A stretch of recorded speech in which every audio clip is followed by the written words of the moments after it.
hey, don't skip this short. Don't skip this one. I bet you did it again today. What am I talking about?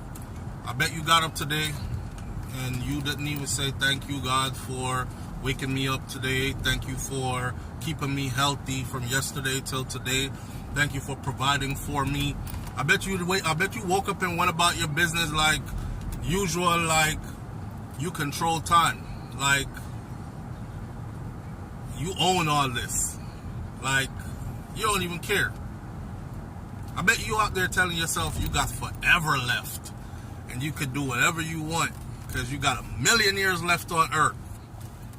You don't even know that. You just lucky that you made it in yesterday safely, and today, if you make it in safely, you lucky again.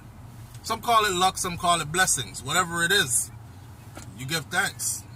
Yeah, because somebody went out yesterday and didn't make it in. Just saying.